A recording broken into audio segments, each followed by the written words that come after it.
예측할 수 없는 미래가 나를 몸부림치게 한다. 언젠가는 바다에 닿을 것이다. 스스로 바다가 되고 싶어 가는 것인지 돌아오지 않을 것들은 기다리지 않는 법이다. 그러나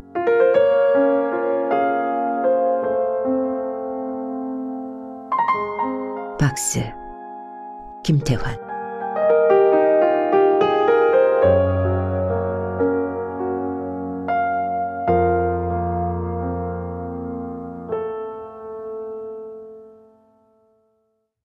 어둠은 문제가 되지 않는다.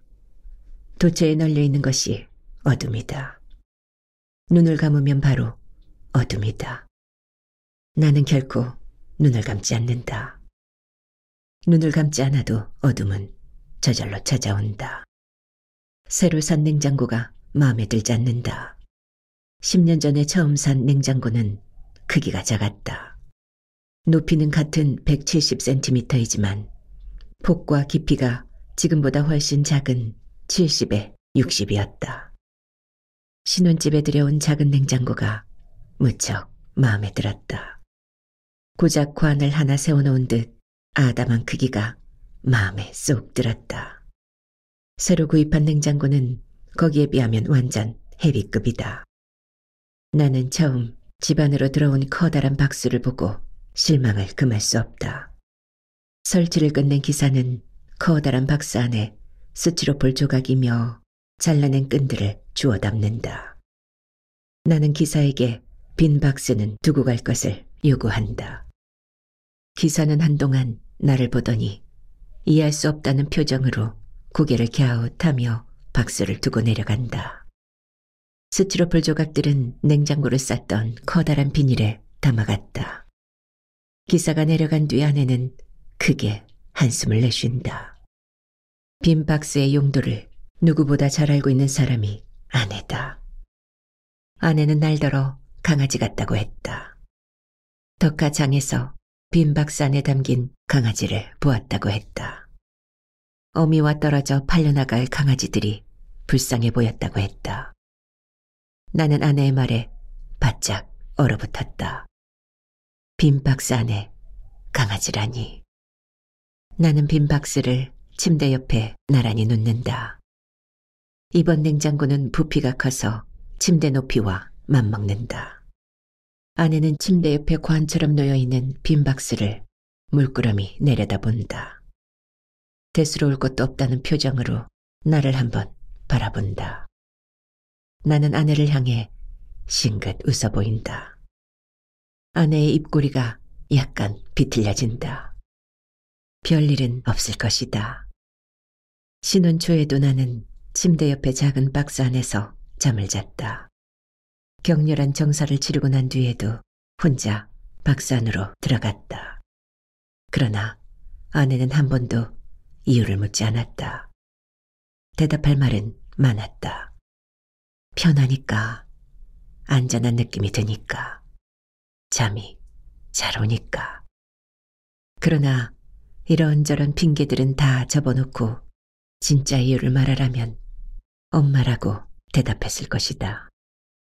아내도 내가 고아원 출신이라는 사실은 잘 알고 있다. 이 한 가지 핸디캡 때문에 수모를 당한 것이 한두 가지가 아니다. 아내는 부모를 설득하느라 진땀을 뺐다. 고아 출신이라고 모두 비틀려진 삶을 사는 것은 아니라고 했다. 그 사람의 학벌이 다니는 회사가 증명해주는 것이 아니냐고 둘러댔다. 살아보면 다 알게 될 것이라고 부모를 졸라 결국 허락을 받아냈다. 아내를 실망시키지 않으려고 무진 애를 썼다. 행동을 함부로 가볍게 했다가는 무슨 소리를 들을지 알 수 없었기 때문에 조심하지 않을 수 없었다.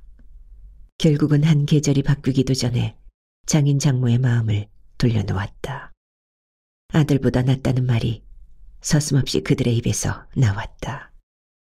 나는 베개를 박스 안에 집어넣는다. 아직 날이 완전히 어두워지려면 한참을 기다려야 한다. 아내는 저녁을 먹을 거냐고 묻는다. 아직 배가 고플 시간은 아니다.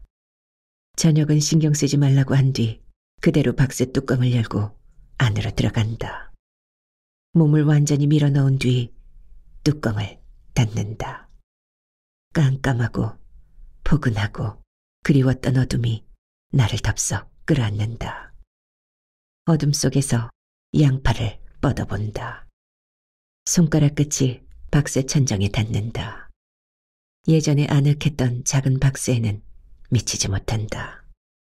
발굽을 굽힐 수도 없는 좁은 공간이 그립다. 실제로 그런 공간이 있었다. 신입사원 연수회에서 있었던 일이다. 임종체험이라는 프로그램이었다.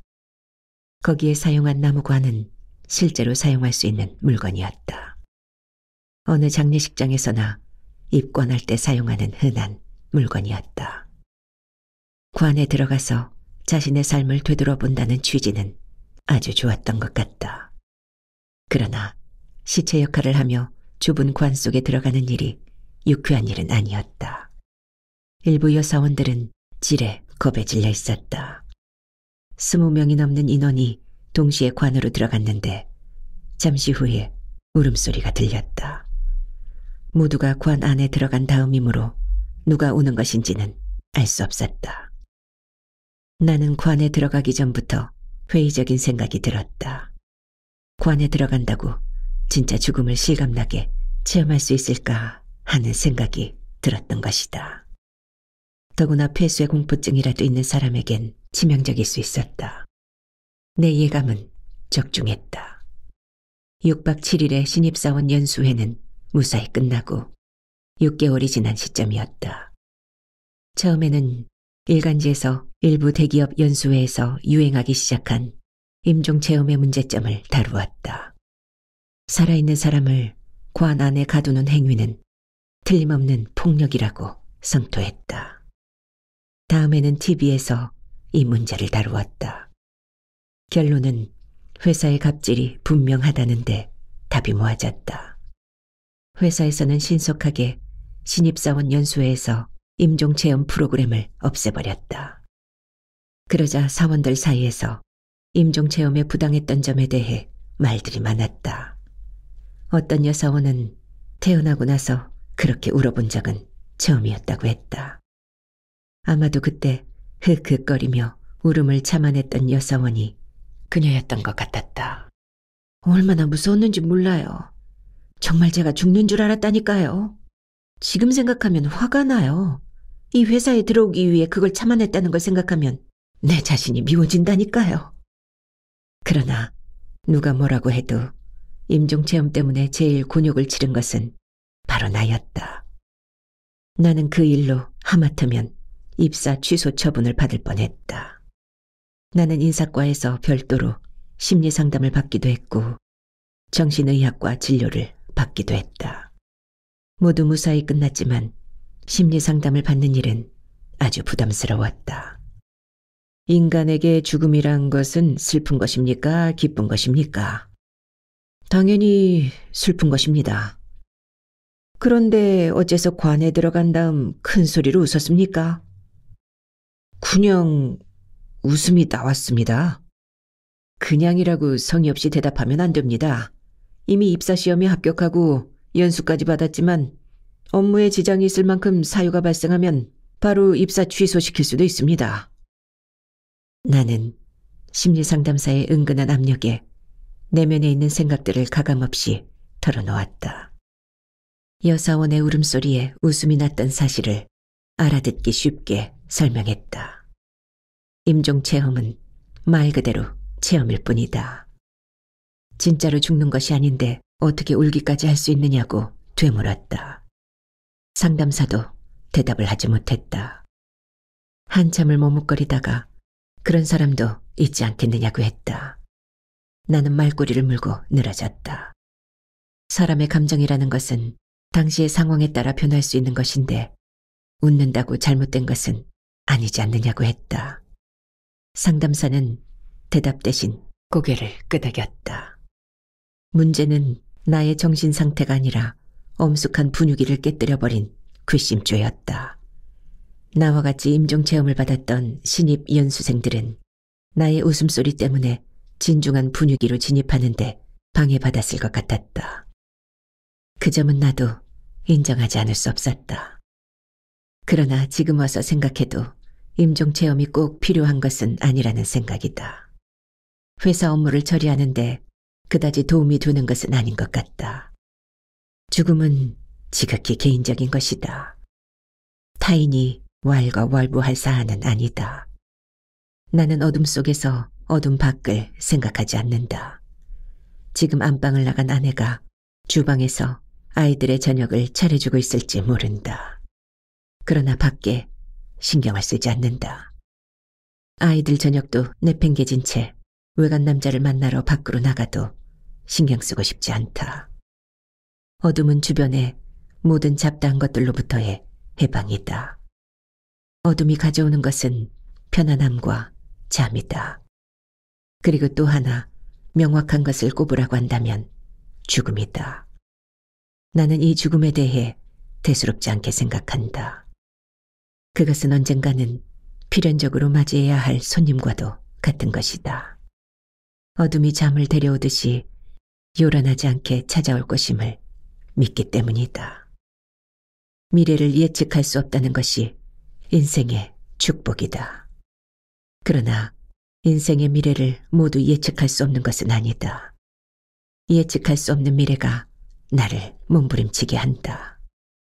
내가 처음으로 부모를 찾아 나선 것은 대학 1학년 때였다. 어쩌면 고아원에서 생활하던 다른 아이들보다 둔감했던 것 같다. 다른 아이들은 사춘기에 접어들면서 자신의 정체성을 찾기 위해 부모를 추적했다.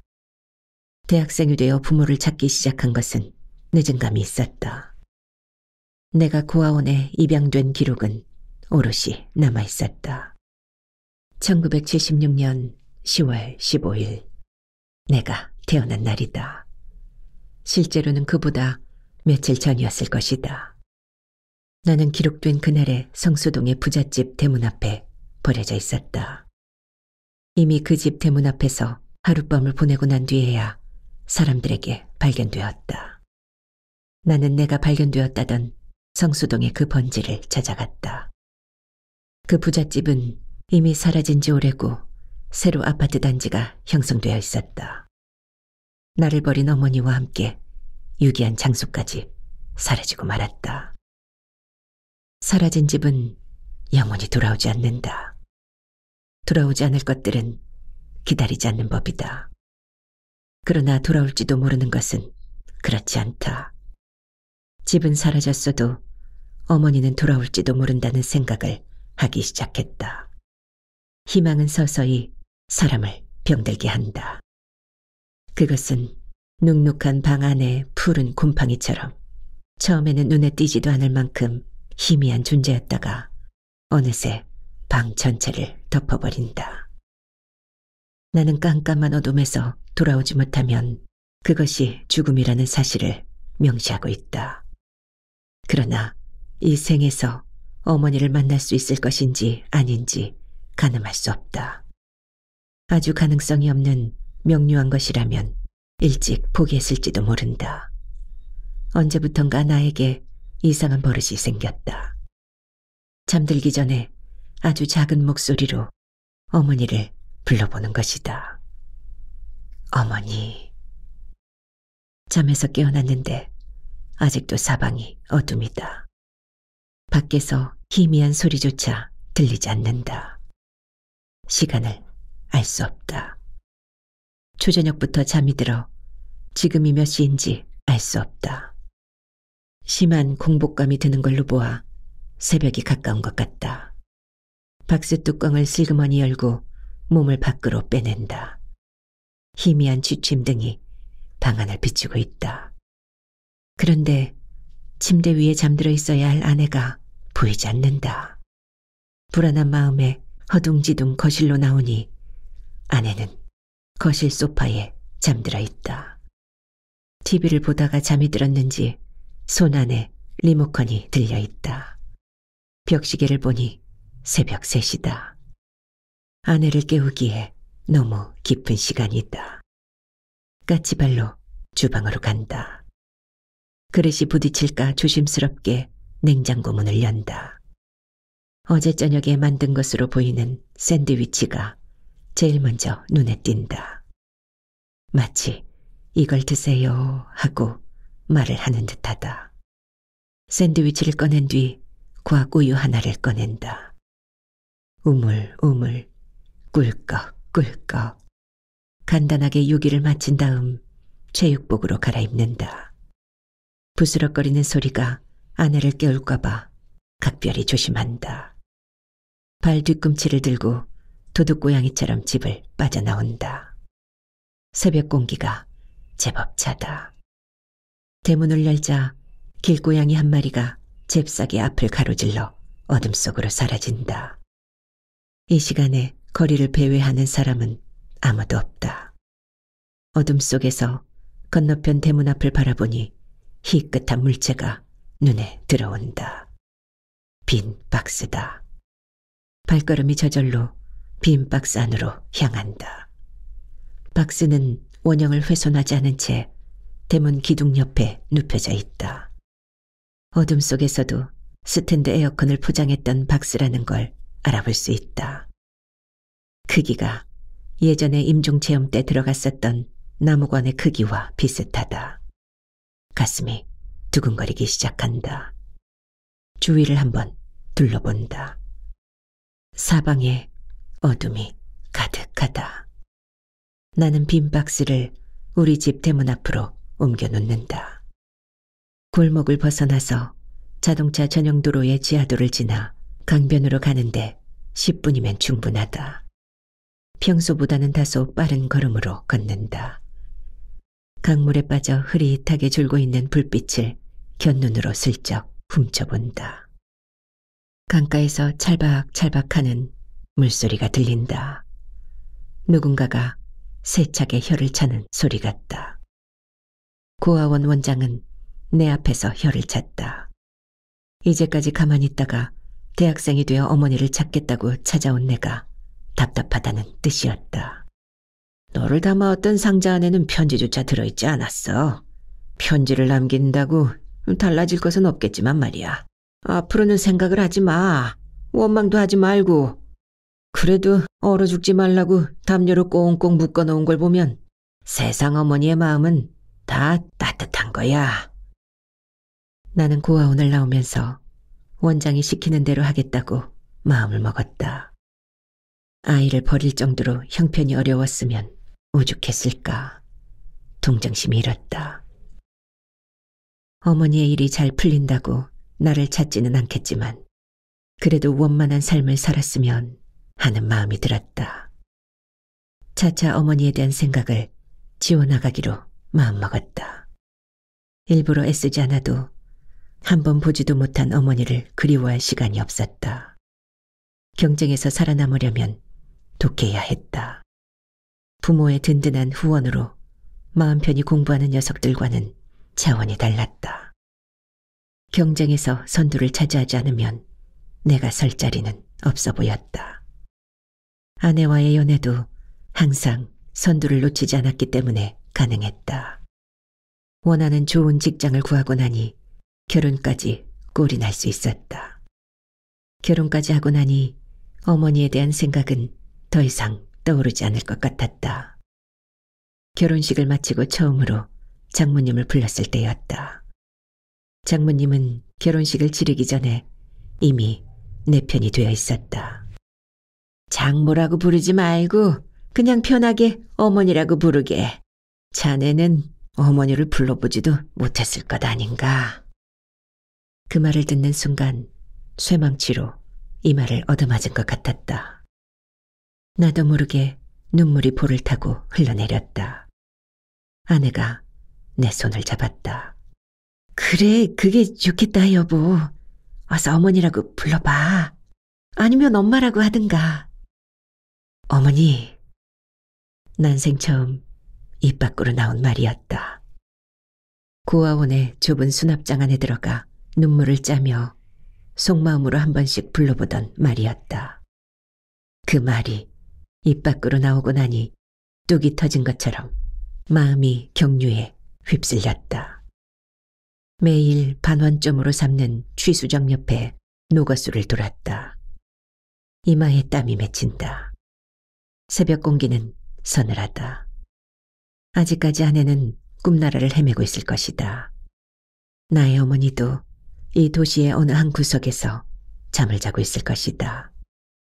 분명히 어딘가에 살아있을 것인데 만날 수 없다는 것은 고통이다. 어쩌면 평생을 관 속에 누워있는 것보다 더한 고통이다. 죽음은 오히려 편할 것 같다. 그리움이라는 감정조차 사라질 것이다. 삶이 고해라는 말은 정답인 것 같다. 꽃은 피어나 향기를 뽐내지만 살아있는 동안 물이 있어야 하고 때때로 타는 목마름을 감내해야 하는 것이다. 처음 장모님을 어머니라고 부르고 나서는 정말 친어머니를 얻은 기분이었다. 아내와 처남이 질투를 할 만큼 장모님과 친하게 지냈다. 고아라는 그 지긋지긋한 굴레를 벗어난 느낌이었다. 인생의 보람이 무엇인가를 온몸으로 느끼던 신혼 시절이 꿈결처럼 흘러갔다. 그러다가 또다시 그리움이라는 올가미가 목을 조르기 시작한 것은 첫째를 낳고서였다. 처음 산부인과 분만실에서 데리고 나온 내 아이를 마주대했을 때는 그야말로 형언할 수 없는 기분이었다. 그런데 그 들뜬 기분 끝에 낯선 나그네 같은 생각이 일어났다. 도대체 이렇게 사랑스러운 아이를 버리다니. 나를 버린 어머니에 대한 원망의 마음이 들었다. 아무리 생활이 궁색했다고 해도 아이에게 젖을 물리는 것까지 불가능하지는 않았을 것 같았다. 그러나 한편으로 생각하면 어머니가 꼭 궁핍했었다고 단정 지을 수는 없었다. 혹시 이름만 대도 다 아는 부잣집의 구명딸이었는지도 모르는 일이다. 부자들이란 대체적으로 자신을 지키기 위해 울타리를 단단하게 치고 사는 사람들이니까. 나를 버린 후 감쪽같이 처녀 행세를 하며 좋은 배우자를 찾아갔는지도 모른다. 한동안 원망을 품고 지내다가 시간이 좀 지나면서 수그러들었다. 나처럼 버림받는 아이가 한둘이 아니라는 생각을 하면서 동정심이 일었다. 오죽하면 자신이 낳은 아이를 버렸을까. 본인은 분명 피눈물을 흘리며 평생을 죄의식에 갇혀 지낼 것 같았다. 그런 어머니라면 꼭 한번 만나보고 싶었다. 만나서 나는 잘 살고 있으니 마음 편하게 남은 생을 살라고 말해주고 싶었다. 어느새 강변도로 하부 통과 지점이다. 하부도로로 들어가기 전에 강을 한번 돌아본다. 강 건너 가로등 불빛이 강물에 빠져 출렁이고 있다. 강물은 끊임없이 흐르고 있다. 언젠가는 바다에 닿을 것이다. 시간의 마법에 걸려 흘러내려가는 것인지 스스로 바다가 되고 싶어 가는 것인지 알 수 없다. 다음 생이라는 것이 확실하게 존재한다면 이번 생에서 애타게 그리워할 것들은 아무것도 없을 것이다. 정말 어디엔가 어머니가 살아있기만 하다면 꼭 한번 만나고 싶다. 찰박이는 강물 소리가 지하차도 입구까지 따라온다. 왕복 8차선의 강변도로를 관통하는 지하도는 제법 길다. 차량이 일방통행할 수는 있지만 입구를 봉쇄해 놓았다. 차 한 대가 지나가면 지나다니는 사람들이 위험할 수 있기 때문이다. 만약에 운전이 미숙한 초보 운전자끼리 지하도 가운데서 마주친다면 아주 난감한 일이 벌어질 것이다. 공간이 너무 좁아 운전이 능숙한 운전자라도 후진하기는 쉽지 않다. 실제로 그런 일이 벌어져 차량 통행을 금지시켰는지도 모른다. 그런 생각을 하니 베트남 호치민 관광 때 갔었던 구찌 땅굴이 생각난다. 호치민시 외곽에 있는 구찌 땅굴은 베트콩들이 게릴라전을 위해 파놓은 곳이다. 현재는 호치민시 주요 관광 코스로 개발되어 있다. 가이드는 폐쇄 공포증이 있는 사람은 들어가지 않는 게 좋을 것이라고 했다. 그러나 우리 일행 중에 포기하는 사람은 아무도 없었다. 나는 우리 일행의 맨 앞줄에 섰다. 좁은 공간이라면 누구보다 자신 있었기 때문이었다. 문제는 20m쯤 전진했을 때 발생했다. 내가 속도가 빨라서인지 앞에 가던 미국인 관광팀이 앞을 막고 있었다. 몸을 돌이키기도 힘든 협소한 공간이었다. 백인 여자의 커다란 엉덩이만 땅굴을 가로막고 있었다.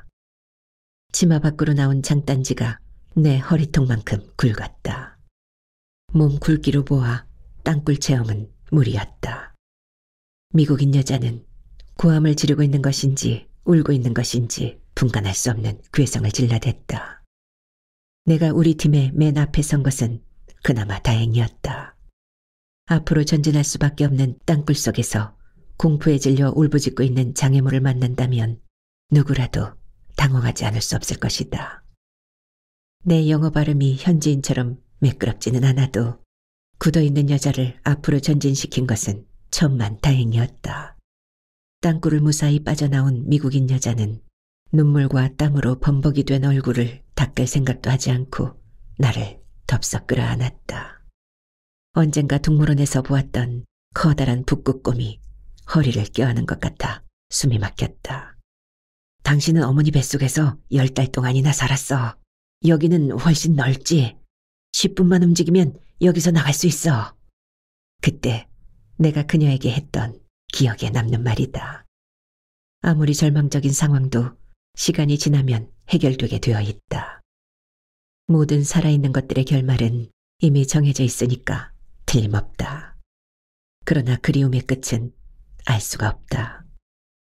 때때로 어머니를 만날 수 있을 확률이 있기나 한 것일까 생각할 때면 땅굴 속에 갇혔던 미국인 여자가 떠오른다. 발버둥 친다고 해결될 문제가 아니다. 하부도로를 빠져나와 우리 집이 있는 골목길로 접어든다. 시계를 보니 5시가 가까워 온다. 새벽이 어슴푸레 기지개를 켜고 있다. 우리 집 대문 앞에 희끗한 그림자가 어른거린다. 앞불싸. 그 노파다. 우리 동네에는 TV에 출연했던 사람이 2명이 살고 있다. 그중 1명이 노파다. 노파는 사람들이 모두 잠든 밤이면 무장공비처럼 동네를 돌아다닌다. 집집마다 대문 밖에 내어놓은 재활용 봉투를 뒤진다. 거기서 돈이 될 만한 물건들을 챙긴다. 돈이 될 만한 물건이라고 해보았자 대부분이 빈 박스이다. 노파가 TV에 출연한 것은 세상에 이런 일이라는 프로였다. 노파의 출연은 밤중에 잠을 자지 않고 박스를 주우러 다니기 때문이 아니었다. 고물을 주울 정도면 생활이 어려운 독거노인이라야 했다. 그러나 노파는 2, 3층의 학원이 새들어 있는 상가의 건물주였다. 1층은 마트가 새들어 있는데 임대 수입이 짭짤했다. 굳이 박스를 줍지 않아도 먹고 사는데 지장이 없는 노파였다. TV 프로에서 새롭게 밝혀낸 것은 노파가 받는 대부분의 건물 임대료는 자녀들이 가져간다는 사실이었다. 노파 자신은 고물을 주어 판 돈으로 최소한의 검소한 생활을 하고 있었다. 이야기가 더 기막힌 것은 돈을 가져간다는 자녀들이 한둘이 아니라는 사실과 모두 입양하라는 것이었다. 이쯤에서 시청자들은 뭔가 잘못되지 않았나 하는 의구심을 가지지 않을 수 없었다. 화면은 돈을 가져간다는 입양아들을 추적했다.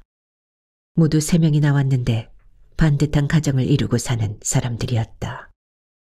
그들이 노파의 돈을 뺏어간다는 오해는 금방 풀렸다. 그중 한 사람은 노파에게 받은 돈을 고스란히 복지재단에 후원금으로 보내고 있었다. 노파가 사망한 후에는 가지고 있는 상가 건물도 아동복지재단에 기증하기로 공증이 되어 있었다. 그러나 TV에서도 끝까지 밝혀내지 못한 것은 노파의 과거였다. 어떤 연유로 혼자 살게 되었고 그 아들을 입양을 했는지 밝히지 않았다. 박스를 줍지 않아도 생활에는 지장이 없을 텐데 이유가 있느냐고 묻자 한참을 망설이더니 입을 열었다. 빈 박스 안에 뭔가 들어있는 느낌이 들어서요. 일일이 확인해보고 나면 마음이 편해져요. 뭐가 들어있을 거라고 생각하시는 겁니까? 혹시 돈다발이나 귀중품이 들어있을까 봐요? 노파는 대답 대신 고개를 강하게 흔들었다. 화가 좀 난 것 같았다. 한참 뜸을 들인 노파는 버려서는 안 되는 것이 박스 안에 들어있을까 조바심이 인다고 했다. 진행자가 버려서 안 되는 물건이 무엇이냐고 재우쳐 물어도 노파는 끝내 입을 열지 않았다. 같이 TV를 보고 있던 아내는 노파가 정신적인 문제가 있는 것 같다고 했다. 정신질환은 아니더라도 강박관념에 사로잡힌 것 같다고 했다. 그 노파가 우리 집 대문 앞에서 박스를 접고 있다. 내가 집을 나서기 전에 챙겨놓은 에어컨을 담았던 박스다. 간밤에 자고 나왔던 집안의 커다란 냉장고 박스와 바꾸려고 했던 물건이다. 가만히 다가가 노파의 등 뒤에 선다. 노파는 접은 박스를 들고 돌아서다 화들짝 놀란다. 이구먼이나. 죄송합니다. 일찍 나오셨네요. 박스는 많이 모으셨어요? 웬걸요? 젊은 사람이 일찍도 일어났네요. 노파와 마주친 적은 덜어 있었다. 그러나 말을 걸어보기는 처음이다. TV에서 보았던 대로 나이에 비해 목소리가 가랑가랑하다. 매일 이렇게 잠도 안 주무시고 일을 하시면 피곤하시겠어요. 웬걸요? 일요일 하루는 집에서 편하게 쉰답니다. 학교 선생님 하시는 아드님은 잘 계시고요. 노파가 잠시 주춤한다. TV에 나온 노파의 모습을 보았다는 고백이나 다름없다. 노파는 대답하지 않는다. 더 이상 자신의 신상이 입에 오르내리는 게 달갑지 않다는 표정이다. 서둘러 빈 박스가 담긴 수레를 끌고 골목 끝으로 사라진다. 나는 노파가 사라진 뒤에도 한참 동안 대문 앞에 서 있다. 노파가 나에 대해 물어보지 않는 걸 보면 아침에 TV를 보지 않는 게 분명하다. 이 동네에서 TV에 나온 또 다른 한 명은 바로 나였다. 나는 아침마당이란 프로에 나가 노래를 불렀다. 그 노래가 어머니를 그리워하는 나훈아의 홍시라는 노래였다. 노래 가사에는 어머니와의 추억이 담겨 있지만 나는 그것조차 허락받지 못했다. 그 완벽한 결핍이 서러웠다. 내가 그렇게 격하게 울어본 것은 그때가 처음이었다. 프로 진행자들은 나 때문에 진땀을 뺐다. 생방송이 아니어서 다행이었다. 나중에 편집되어 나온 방송을 보고 후회가 막심했다. 그 프로에 나온 것은 순전히 아내의 권유 때문이었다. 아내는 내가 잠을 자다가도 어머니를 부르며 잠꼬대를 한다고 했다.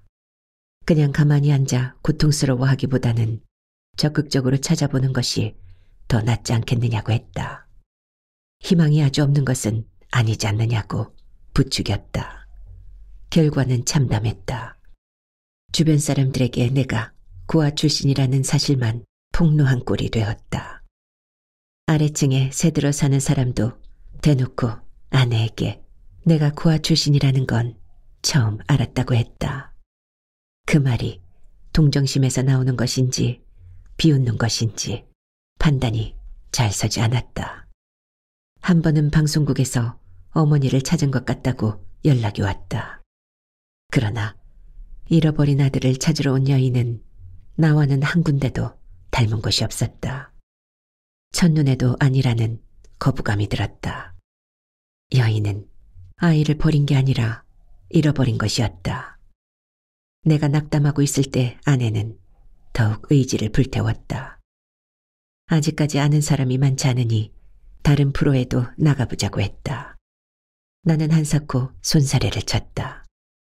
또다시 카메라 앞에서 격한 감정에 휘말리기는 싫었다. 집 안은 아직까지 새벽 여명이 닿지 않아 어둡다. 아내는 아직 거실 소파에 잠들어 있다. 방으로 들어가 내가 빠져나온 빈 박스를 물끄러미 내려다본다. 내 운명이 모두 박스와 연결되어 있는 느낌이다. 고아원에서도 나는 좁고 어두운 공간을 좋아했다. 빈 옷장 속에 들어가 몇 시간씩 지냈다. 주방의 싱크대 밑에도 들어가 잠을 자곤 했다. 특히나 외부에서 낯선 사람들이 고아원을 방문할 때는 그들의 눈에 띄기 싫어 옷장 속에 숨었다. 같이 지내던 몇몇 아이들이 낯선 사람을 따라가는 걸 보고 기겁을 했다. 낯선 사람을 만나 입양을 가게 되면 친어머니는 영원히 만날 수 없다는 생각이 들었기 때문이었다. 아마 그때 어두운 공간으로 몸을 숨기지 않았더라면 내 인생이 달라졌을지도 모르는 일이다. 방금 대문 앞에서 만났던 노파의 눈에 띄어 입양을 갔을지도 모른다. 그렇게 되지 않은 게 참 다행이란 생각이 든다. 옷을 갈아입은 뒤 박스 앞에 선다. 박스 뚜껑을 열다가 말고 한참을 내려다본다. 박스 속에 누군가 들어있다는 느낌이 든다. 그것은 아마 지난 저녁에 들어갔던 과거의 내가 아닌가 싶다. 어제 저녁에 나는 아직 안에 잠들어 있고 지금의 나는 유체 이탈을 하여 강변을 돌아다니다 온 것 같다. 아니 어쩌면 45년 전의 어린아기가 박스 안에 잠들어 있는지도 모르겠다. 나는 조용히 박스 뚜껑을 연다. 아직 박스 안에 어둠이 가득하다.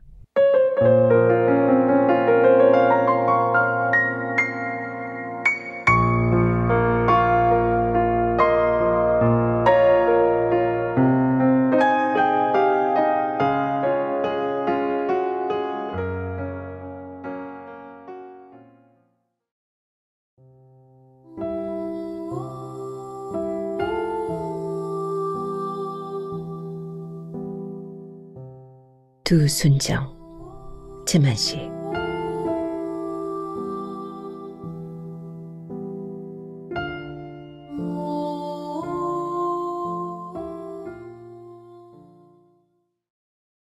산중이라 그렇기도 하겠지만 절간의 밤은 초저녁이 벌써 삼경인 듯 깊다. 운목 한편 구석으로 꼬부리고 누워 자는 상좌의 조용하고 사이구른 숨소리가 마침 더 밤에 조촐함을 돕는다. 바깥은 산빛 아래 참나무 숲, 쏴 때때로 이는 바람이 한참 제철진 낙엽을 우수수 날려 흩뜨린다. 바람이 지나가고 나면 이어 어디선지 모르게 싸늘한 찬 기운이 방 안으로 스며들어 등잔의 들기름 불을 위태로이 흔들어 놓는다. 가느다란 등잔불이 흔들릴 때마다 아랫목 벽에는 노장의 검은 그림자가 커다랗게 얼씬거린다. 이야기를 시초만 내다가 말고서 합장을 하고 눈을 감고 앉았는 노장은 언제까지고 움직일 줄을 모른다. 머리는 곱게 밀어 맨살같이 연하다. 수굿이 숙인 그 머리길 없는 머리와 이마 위로는 무엇인지 모를 슬픔이 흐르는 듯 드리워 있다. 하얗게 샌 눈썹이 갖다 붙인 것 같다. 길이도 길어 한치는 넉넉 되는 성부르다. 은실을 심은 듯 고운 수염이 그리 터북하지 않아서 더욱 해맑다. 얼굴은 가는 주름살이 골고루 덮이고 티끌 하나 없이 몹시도 청아하다. 그 청아한 품이 지나치게 잘 그린 그림같이 방금 숨을 쉬는 산 사람의 얼굴인가 싶질 않다. 그렇거니 하고 보노라면 어쩌면 숨도 하마 쉬지 않느니라 싶어진다. 숙인 이마, 감은 눈, 합장한 손, 모두 저 오랜 옛적부터 이렇게, 그리고 앞으로 영겁까지 이렇게 이마를 숙이고 눈을 감고 손을 합장하고 앉았을 한 폭의 슬픈 그림이 아니던가 하는 환각을 일으킬 듯 정적의 한동안이 계속되고 있다. 나는 혼자 어떤 내력모를 비극의 전설을 눈으로 보는 것 같은 이 노승에 그렇듯 비애가 흐르는 정적의 풍모에만 온갖 정신이 쏠려 그가 꺼내다가만 이야기 끝을 기다리기도 잊어버렸다. 얼마를 그러고 있었는지 모른다.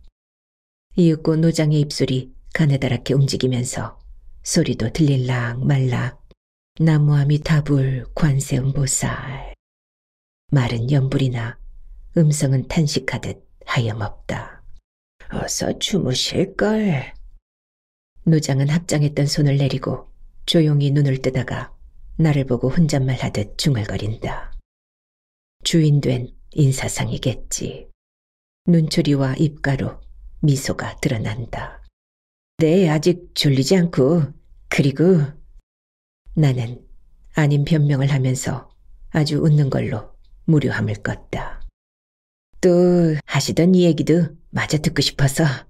오호, 그만 이 얘기가 뭐 그리 드름직한 게 있다고. 아니, 재밌습니다. 어디 그 다음을 마저 좀. 오호, 재미가 무슨. 정 듣고자 하시면 하기는 하리다마는 나도 원 들은 지가 하도 오래서. 노장은 아까 맨 처음에 하던 변명을 또 하고 있다. 이야기가 자기의 소경사가 아닌 양으로 하자 합니다.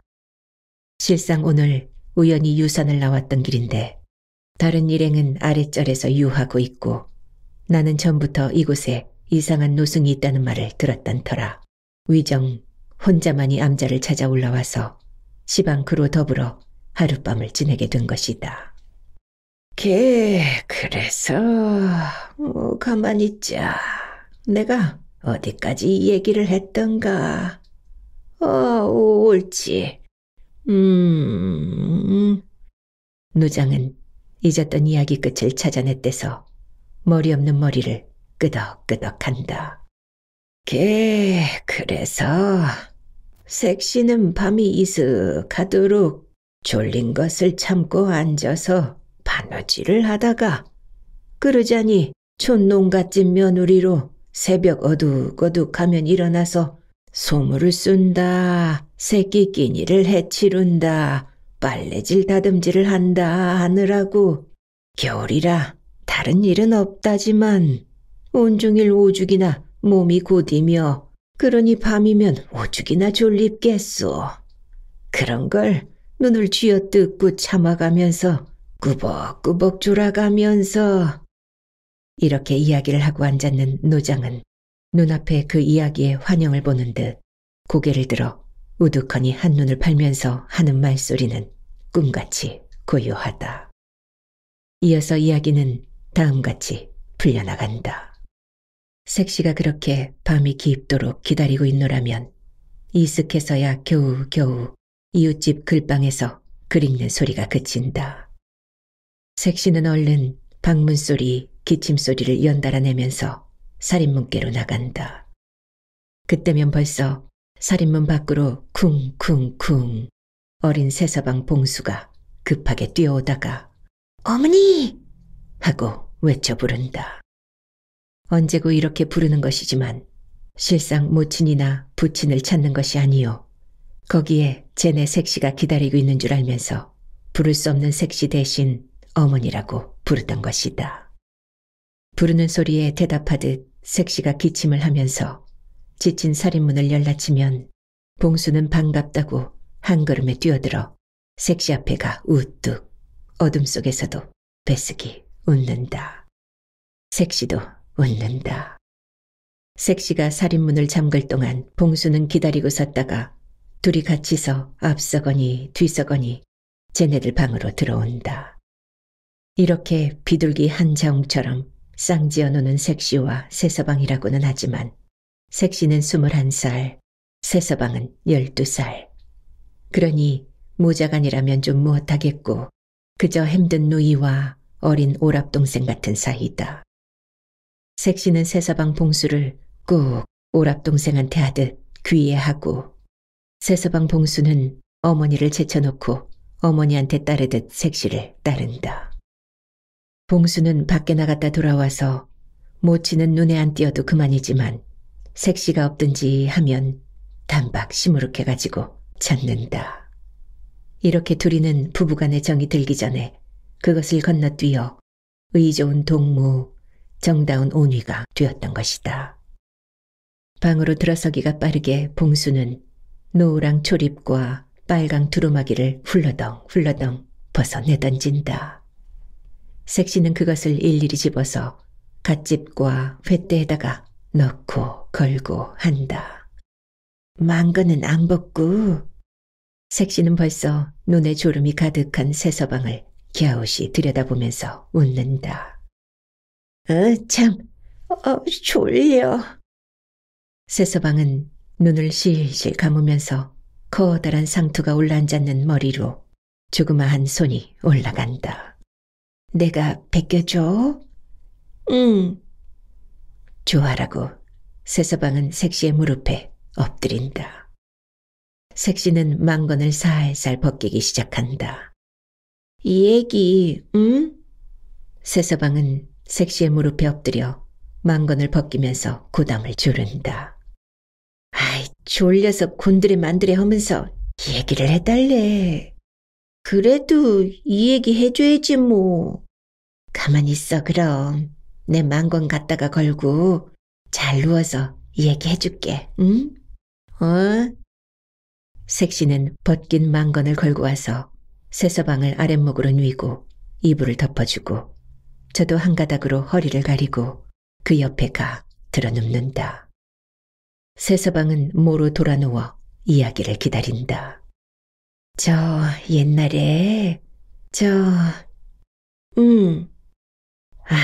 하도 했어서 인전 할 얘기가 있어야지. 어떡하나?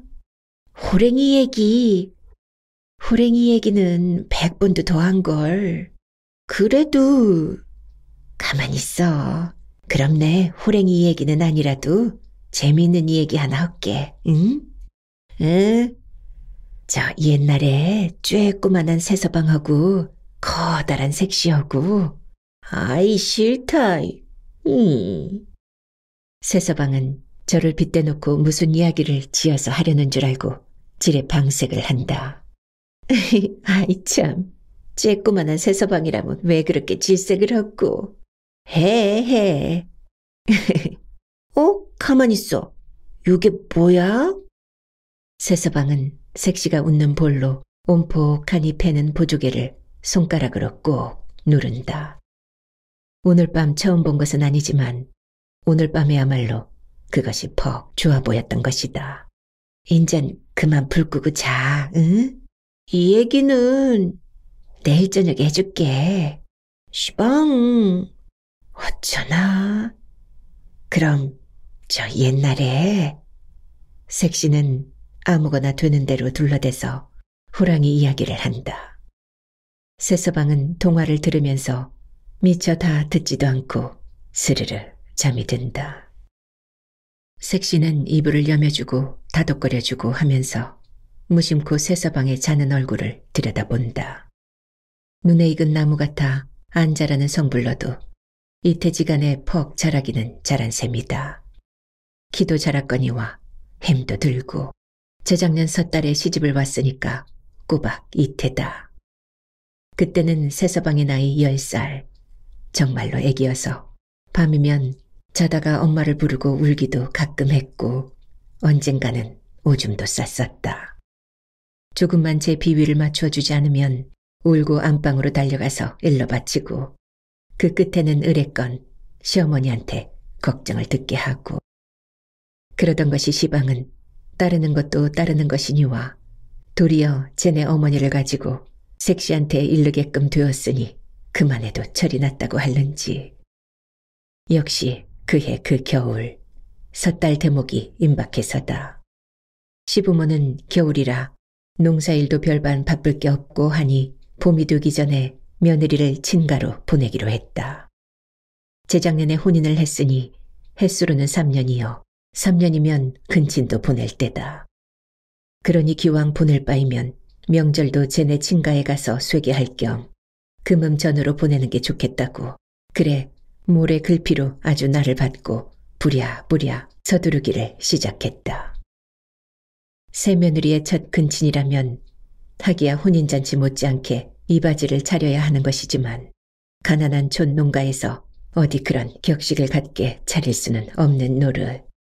그저 흰떡이나 한 말 하고 인절미나 한 말 하고 도야지 다리에 닭이나 한 마리 하고 엿이나 좀 고고 술이나 한 병 하고 이것이다.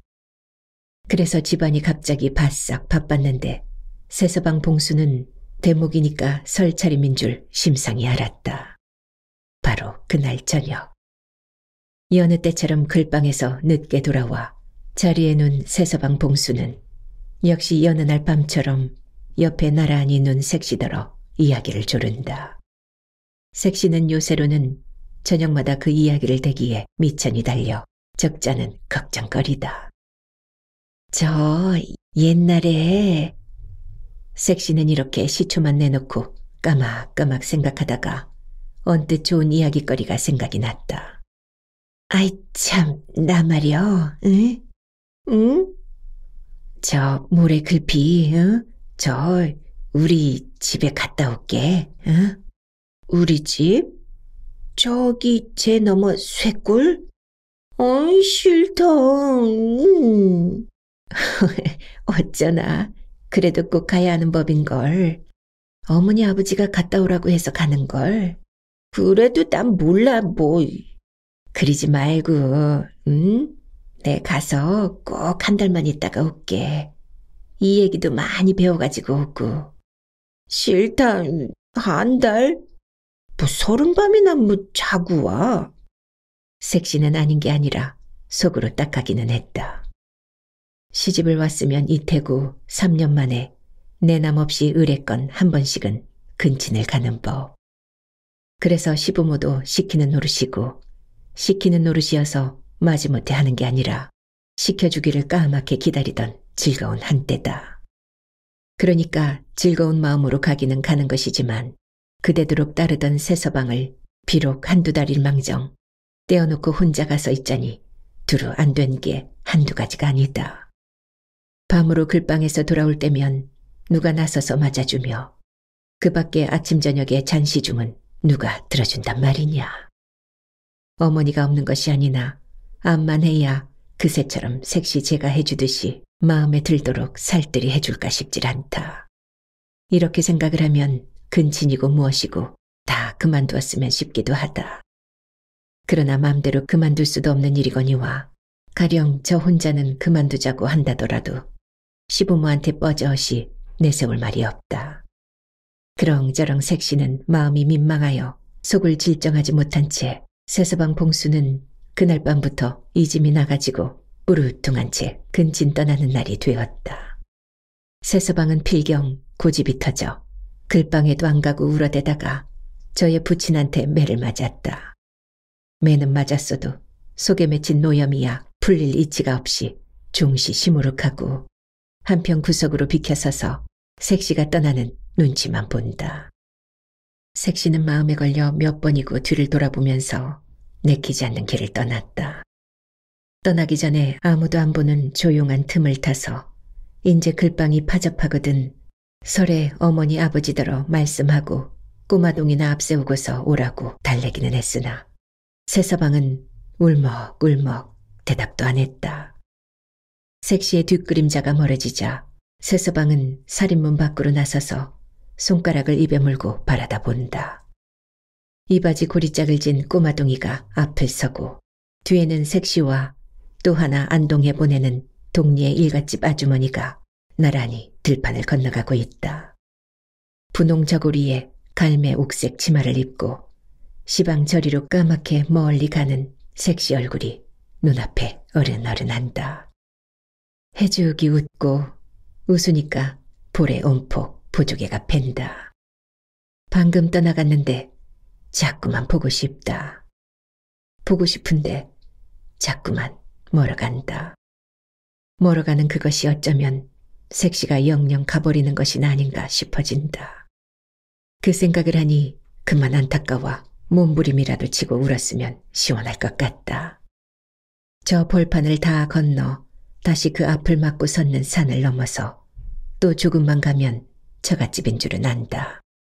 그러나 그것은 제가 장가를 갈 때와 또 그 뒤에 한번 가본 제 기억이 아니라 색시가 노상 손을 들어 가리켜주던 말을 따릅니다. 그러니까 색시가 한 말 그대로 그렇거니 하기만 했지 어디로 어떻게 가는 게 그 길인 줄은 모른다. 가든 안 가든 가는 길도 모르는 것이 봉수는 더욱 안타까웠다. 시방이면 아직은 보이니까 쫓아가면 갈 것도 같다. 부르면서 뭐라고 어머니라고 부르면 알아들을걸. 어머니 부르면서 쫓아가면 거기 서서 기다려줄걸. 곧 뛰어가고 싶다. 다리가 움찔거린다. 저기 시방 가고 있는 분홍저고리에 갈매옥색 치마를 입은 색시가 돌아서서 웃고 기다리고 그를 낳치면 얼른 집으로 가자고 데리고 오고. 어느 결에 눈물이 흐르는 것도 몰랐다. 사흘 뒤에 봉수의 부모는 할 수 없이 봉수를 아내가 가서 있는 처가로 보내기로 했다. 울고 이짐을 부리고 할 때에는 매질을 해서 다스렸지만 그저 시무룩하니 풀이 죽어가지고 있는 것은 애처로와 볼 수가 없다. 그러나마 자식이라고는 그것 하나밖에 없는 외아들. 외아들이기 때문에 농투성이의 터수에 그래도 장차 생일이야 해먹을 값에 제 생명 석자나마 알아보고 쓰고 하라고 글방에도 보내어 통감권이라도 읽히던 것이고, 그러나 그렇기 때문에 글방이 내일 모레면 파접이 될 것도 상관 않고 하루 이틀 덜 다닌다고 무슨 그리 운한 공부를 해서 밑질 게 있을까 보냐고 생각난 길에 그날로 보내기로 한 것이다. 봉수는 처가가 무엇인지는 몰라도 색시한테 가라는 말만 듣고도 기운이 나서 날뛰었다. 사실 그는 색시가 없고 나니 아무 재미도 없고 모두 불편하기만 했다. 밤에 글방에서 돌아오면서 2번, 3번 어머니를 불러야만 겨우 대답하고 그거나마 살인문께까지 나온 것도 아니요. 겨우 방에서 그런다. 이래저래 짜증이 나서 소리소리 어머니를 쳐 부르면 아버지가 저놈은 다 자란 놈이 장가를 가서 남 같으면 아이를 낳을 놈이 생얼뚱애기로 응석만 한다고 나무라물한다. 마지못해 어머니 옆으로 가야 옷도 받아서 걸어주지 않고 이야기는 물론 해주지도 않는다. 자다가 요강을 찾아야 얼른 대주지도 않는다. 그래서 자다가 깼을 때에는 옆에 색시가 없는 것이 한결 더 섭섭하고 방금 울고 싶다. 잠도 재미있게 자지질 않고 밥도 먹히지 않는다. 그리고서 자꾸만 색시가 옆에 있으면 하는 그 생각만 난다. 사흘낮 사흘밤을 이렇게 풀죽어 지내다가 인제는 어쩌면 영영 색시를 만나지 못하는 것이 아닌가 하는 낭만까지 하던 끝에 갑자기 처가에를 가라는 말이 나오니 신이 나지 않을 수가 없던 것이다. 하기야 기왕이면 색시가 집으로 오니만은 못했다. 그래서 속으로 가거든 단박에 색시를 데리고 같이 집으로 오려니 하는 엉뚱한 꾀를 내었다. 색시가 설빔으로 해서 농 속에 채곡채곡 넣어둔 새 옷을 갈아입었다. 부모는 간 길에 아주 설까지 쇠고 있다가 쟤네 아내와 같이 오라는 뜻으로 이렇게 차려보내는 것이다. 처가에 설 세찬으로 달걀 3꾸러미와 장닭 1마리를 꼬마동이가 지게에 얹어지고 길라잡이 삼아 앞을 섰다. 봉수는 노랑 초립에 빨강 두루마기에 인제 갈아 신을 새 버선을 보따리에 싸 짊어지고 뒤를 따라섰다. 우쭐거리면서. 촌집의 이른 조반을 먹고 나섰어도 20리 들판을 건너 오르기 오리 내리기 오리에 소잡한 채를 넘어 다시 10리를 걸어 겨우 쇠말에 처가에 당도했을 때에는 쪼작거리는 어린애 걸음이라 옷대가 겨웠었다. 새서방이 찰락거리고 들어서는 걸 본 색시는 고꾸라질 듯이 마당으로 뛰어내려온다. 꼬마동이며 또 뒤미쳐 나서는 친정어머니며 동생이 보는 데가 아니면 반가움에 겨워 그대로 얼싸안을 듯하다. 새서방은 배쓰기 웃고 섰다. 장모도 반겨하고 마침 앓고 누웠는 장인도 방문으로 고개를 내민다. 어서 방으로 들어가세. 잘 오기는 왔네마는 치운데 오느라고 고생했네. 장모가 이런 소리를 하면서 방으로 인도하제도 세서방은 그대로 서서 있다. 어서 방으로 들어가요, 응? 색시가 들여다보면서 애기 어르듯 하니까 세서방은 차차로 볼때기가 나오더니 집에 가 한다. 6살 박이의 처제까지 모두 웃었다. 색시도 웃기는 웃으나 그의 고집을 알기 때문에 단단히 속으로는 걱정이 된다. 어쩌나? 그러지 말고 자, 어서 방으로 들어가요. 치워서 말도 잘못하면서. 집에 가. 아, 나도 오래간만에 우리 어머니 아버지한테 왔으니깐 좀 편안히 있다가 가야지. 응? 그러지 않아? 집에 가. 글쎄, 가든 안 가든. 장모가 보기에 하도 답답해서 달래는 말이다. 방으로나 들어가서 이 얘기를 해야지, 원. 우리 착한 세서방님이 이럴 띠가 있더람. 자, 어서 일러로 들어오너라. 그 자식이 고집도 유난하구나. 칩다. 어서 들어오너라. 장인도 내다보고 있다 못해 말을 거둔다. 그래도 꼼짝 않는 것을 색시가 할 수 없이 아무튼 그러면 가기는 갈 테니 위선 방으로 들어가자고 짐짓 조르니까사 겨우 마음이 조금 풀리는지 비슬비슬 방으로 따라 들어온다. 이튿날 옷대가 훨씬 겨웁고 거진 셋대나 듬직해서 색시는 세서방을 앞세우고 친정집을 나섰다. 도무지 장인이고 장모고 색시고 전하 없어도 그의 고집을 당해낼 수가 없었다.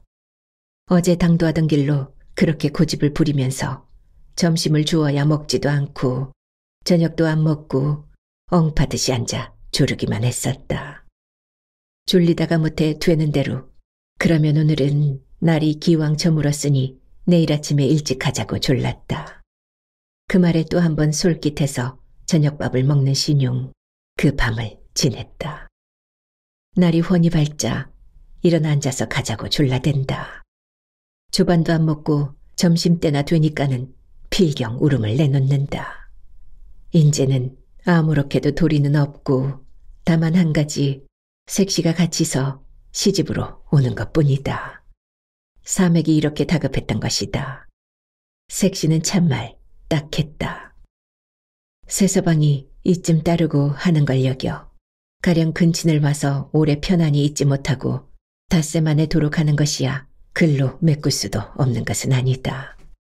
실상 말이지 근친이라고 왔대야 생각하더니보다는 그다지 즐거움도 모르겠고 흡사히 남의 집에 온 것 같아 하루바삐 시집으로 돌아가고 싶은 생각이 오던 그 이튿날부터 나지 않은 것도 아니었다.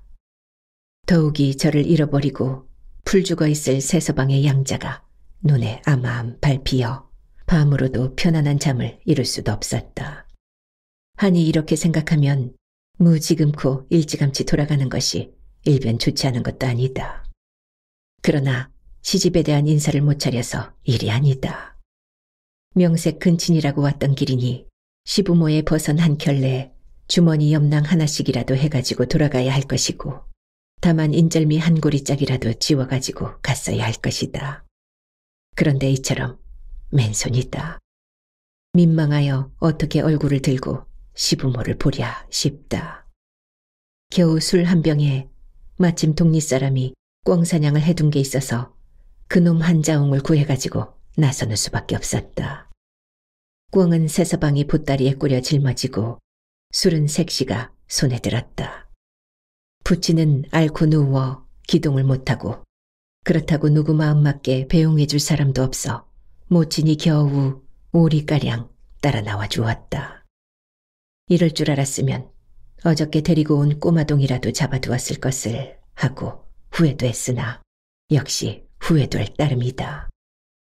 그러나 해는 좀 기울었다지만 아는 길이니 저물기 전에 새만 넘어서면 그 다음에는 평탄한 들판인즉 좀 저물더라도 그리 상관은 없으리라는 안심으로 그것도 묻들이고 나선 것이다.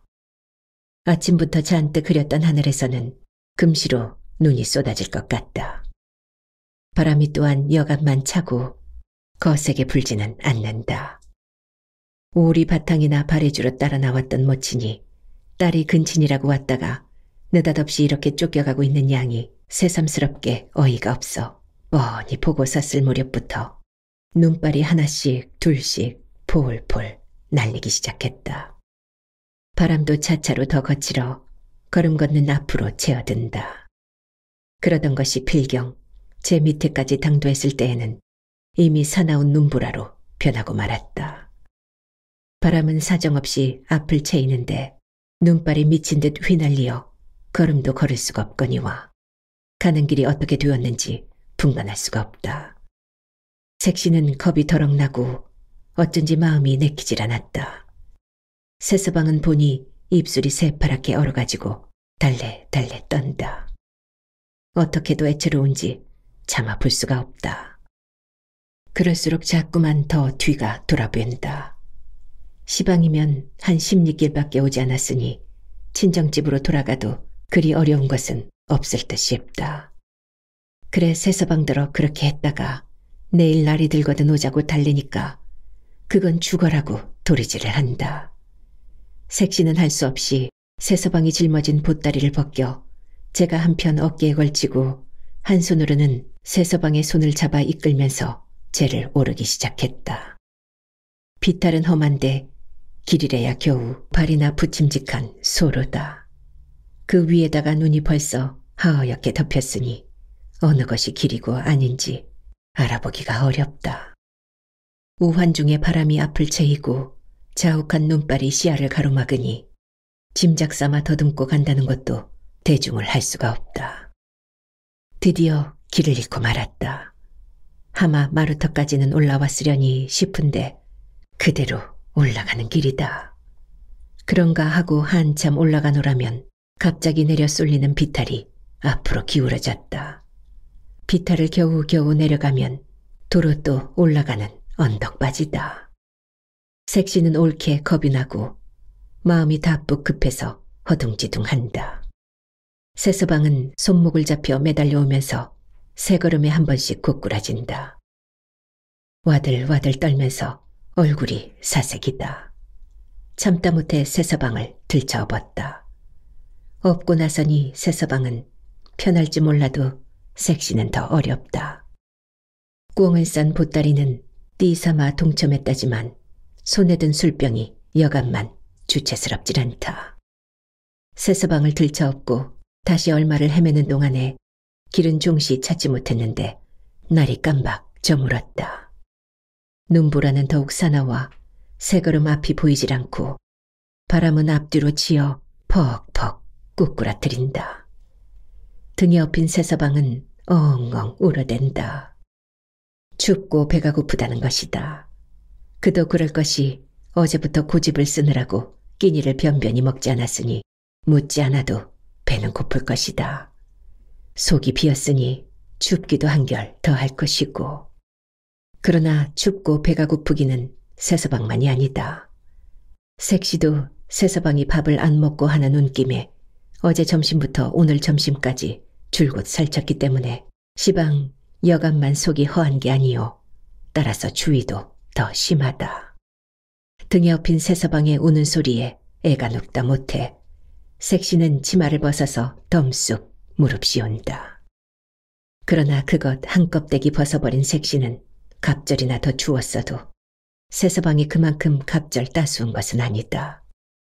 다시 얼마를 헤맸는지 모른다. 눈보라도 눈보라려니와 인제는 날이 아주 어두워서 지척을 분간할 수가 없다. 앞으로 옆으로 허방을 딛고는 쓰러진다. 그렇게 쓰러지기까지 하느라고 더욱 기운이 빠져 아주 기진맥진한 걸음도 옮겨놓기가 어렵게 되었다. 기운이 없을 뿐만 아니라 정신도 아득하니 횡총망총해진다. 그러한 중에도 한 가지 등에서 오는 새서방을 생각하여 이래서는 안 되겠다고 정신을 가다듬고 기운을 차려가면서 구르듯 기어가듯 하는 참인데 그럴 무렵에 어쩌다가 한번 앞으로 푹 고꾸라지는 손에 잡혀지는 것이 있었다. 어떻게도 반가운지 그것은 논바닥에 벼폭이었었다. 벼폭인 줄 알자 인제는 산중을 벗어져 나왔구나 하는 안심에 그대로 펄씬 주저앉아 버렸다. 다시 일어날 기력이 없기도 하려니와 그는 시진한 정신에 시방 좀 쉬어가자는 생각이 든 것이다.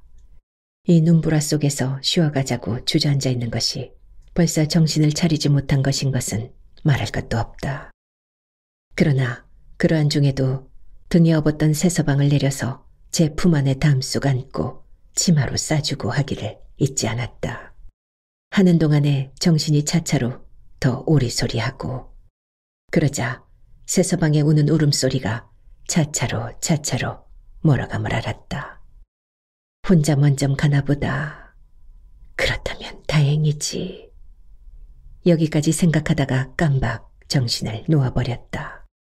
새서방은 그대로 울고 있고 그날 밤 그리 깊진 않아선데 동리사람 몇이 마침 쟤를 넘어오다가 길 옆 논바닥에서 사람 우는 소리를 들었다.